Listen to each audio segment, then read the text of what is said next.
Petite vidéo écrite à l'arraché, même pas de placement de produit, c'est pour vous dire à quel point je suis un artiste en fait.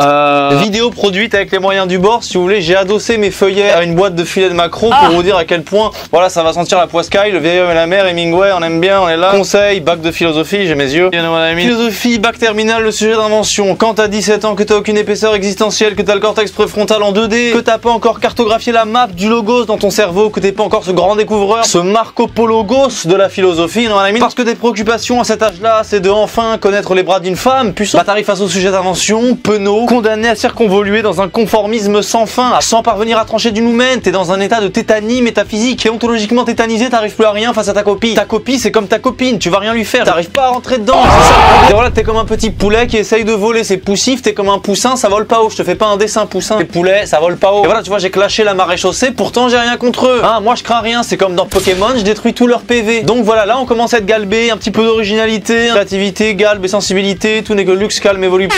Bon, du coup, face à un sujet d'invention, mes amis, voilà comment il faut pas être. Je te donne un sujet. Revient-il à l'État de décider ce qui est juste? Voilà. Là, il faut pas dire, bah non, l'État peut être méchant, l'État Liban, méchant, l'État se doté qui se brise, c'est horripilant. L'État, s'il est nazi, il est injuste. L'État, s'il c'est méchant. Je l'ai appris en 4ème. L'État nazi, c'est comme l'État nazi. Et bah non, faut pas confondre. L'État nazi, c'est pas l'État, c'est létal. Poutine, il est méchant. Il peut pas être juste parce qu'il a attaqué les Ukrainiens. Ils craignent, hein. L'État de la biodiversité est injuste. L'État de Saint-Just est injuste, hein. Non, voilà. Et quand je parle d'à quel point je suis un résistant, je suis un vrai moulin à parole, hein. Je suis un Jean Moulin, hein. Les gens woke, les gens ceci, les gens cela, moi je suis un Jean Moulin. Quand je chante, bella ciao, bella ciao, bella ciao, ciao, ciao, ça swing dans les EHPAD, les mamimouilles. Hein, voilà, tu peux pas faire ton PNJ à dire oui, ça c'est juste, ça c'est injuste, ça non, parce que sinon à la fin tu vas être invité dans un dîner de juste. Votre prénom à vous c'est François, c'est juste? Oui. Et ben lui c'est pareil, c'est juste.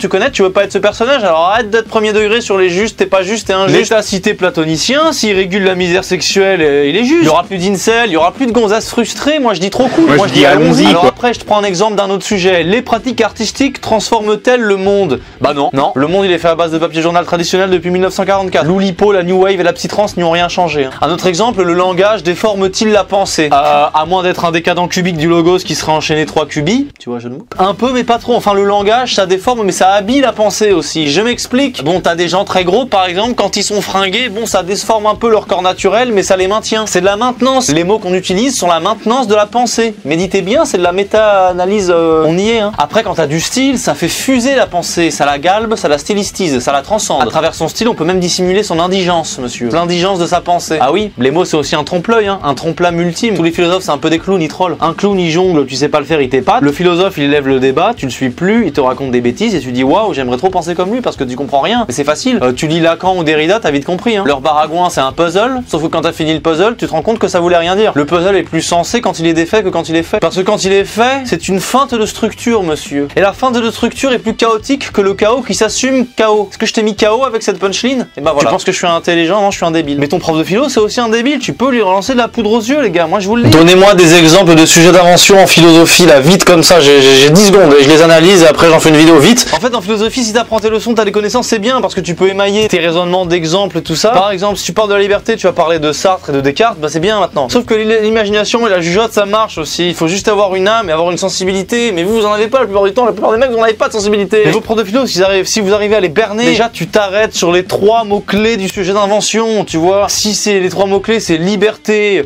soumission, conscience, tu t'arrêtes sur ces mots, tu les définis. En fait, tu prends les 2 mots comme tu prendrais 2 pierres, tu prends liberté, soumission, tu dis qu'est-ce que ça veut dire la liberté, qu'est-ce que ça veut dire la soumission, tu les fais se friter. Ta sensibilité, les définitions objectives, ce méli-mélo qui organise ta conscience et la vie, tu fais se friter ces mots-là, les mots-clés de la phrase. À un moment donné, ça va produire des étincelles, tu te concentres, tu laisses jouer tes intuitions extraverties, tu laisses jouer ta pensée profonde et tu crées des raisonnements intelligents. Mais s'il te plaît, pas de bien-pensance, pas de conformisme et pas de puritanisme. Sois libre. T'es français. Les Français, c'est des gens libres quand ils pensent. Regarde-moi, on a inventé le cinéma. Les Français ont inventé la liberté. Qu'est-ce que ça veut dire être un Français? C'est être un franc. Et que ça veut dire être un franc, c'est être affranchi. Qu'est-ce que ça veut dire être affranchi? Ça veut dire ne plus être un esclave. L'homme français, c'est celui qui doit avoir une morale de maître et pas une morale d'esclave. Et là on rejoint Nietzsche, le français doit être un vrai Nietzschéen, le français et l'allemand. Et tout ça vient aussi d'Italie, you know what I mean. Parce qu'à l'époque les Français ils avaient qu'inventé la métallurgie, on ne savait pas écrire et Julius Kaiser il nous a... Bon je m'appelle Jules, en réalité je m'en fous, moi je suis très content qu'il nous ait colonisé il y a 1000 ans, il a raison Jules César. Après on prenait des bains, on était propre et l'érotisme il est né à cause de ça en Gaule. Avant on avait des slips en paille. Jules César il a inventé des bains, des termes et tout ça, on a commencé à prendre des bains, on s'est tapé des gonzesses en France, c'est pour ça qu'on a fait des enfants, après on a conquis le monde.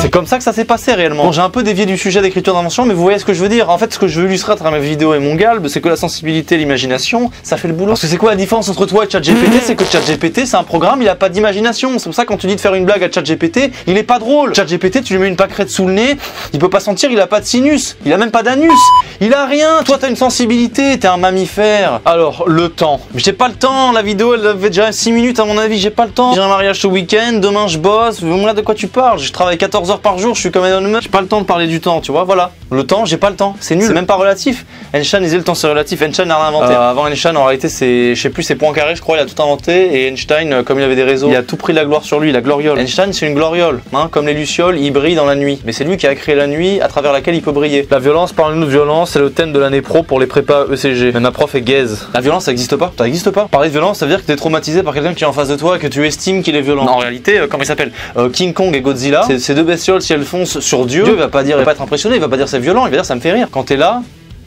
ça c'est violent. Mais quand t'es là, ça c'est plus violent, c'est un chaton, tu vois. Pour toi un tigre c'est un potentiel de violent, pour un mec qui ferait 20 mètres, ce serait un tigre, ce serait un chat. La violence n'existe pas. Quand tu te surpasses, la violence elle n'existe pas, voilà. J'ai analysé la violence, poteau. La violence elle est violente parce qu'on peut la subir. À un moment donné tu dois te dépasser, devenir un surhomme nietzschéen, faire des pompes triangles sur les bras, et il n'y a plus violent. From violente ou violon. Après ce qui te paraît violent, ça devient du violon quand t'es un méga galbé. Voilà, c'est tout. Peut-on apprécier une œuvre d'art sans la comprendre? Bah moi j'ai lu tout Tolstoï en russe. J'ai pas tout compris. Par contre, j'écoutais une symphonie de Stravinsky, le russe, et il m'a semblé comprendre toute l'intensité dramatique du morceau. Alors je dirais que ça dépend du médium sur lequel tu empruntes, tu printes ton âme, parce que l'art c'est toujours une empreinte de l'empreinte d'une âme. Hein. L'art c'est estampiller le réel de sa propre âme. Faut dire sur ta copie, ça dépend. Et tu peux même dire virgule gros, ça dépend en gros. Et ton prof il va comprendre. Et s'il est pas grossophobe, il va te mettre 18. L'art est-il éternel? Tu sais, il y a éternel et éternul. Hein. Le concept même d'éternité, ça n'a pas de réalité. Quand les choses elles restent, de toute façon, la substance primordiale de la personne, elle n'existe plus. Déjà Shakespeare, ça n'aime pas la gueule qu'il avait. Shakespeare, il a même pas écrit une lettre, on n'a pas de biographie de lui. Maintenant, Shakespeare, les gens disent que c'est des femmes qui ont écrit à sa place. Tu te fais aussi coq hein, par l'éternité. Hein, voilà, faut le savoir. Ouais, c'est bon, merci, j'ai fait la vidéo, c'est bon. Après, j'avais un sujet intéressant, c'était peut-on penser la mort? Mais ça, j'en parlerai peut-être sur ma chaîne secondaire parce que j'avais envie d'en faire une vidéo sérieuse. Merci à tous mes BG galbés, voilà mes petits conseils pleins de galbe pour le bac de philosophie. C'est l'imagination mêlée à un peu de jugeote et un high QI level qui peut vous permettre d'avoir un 18 comme je l'ai eu il y a 10 ans quand j'ai passé mon bac. Voilà mes BG galbés, allez sur ma chaîne secondaire, allez sur ma chaîne de chant, allez acheter mes œuvres si vous voulez un homme, un artiste, un vrai, comme on en fait plus, moi je vais vous en montrer, moi. Allez acheter mes livres. Merci à tous et à la prochaine.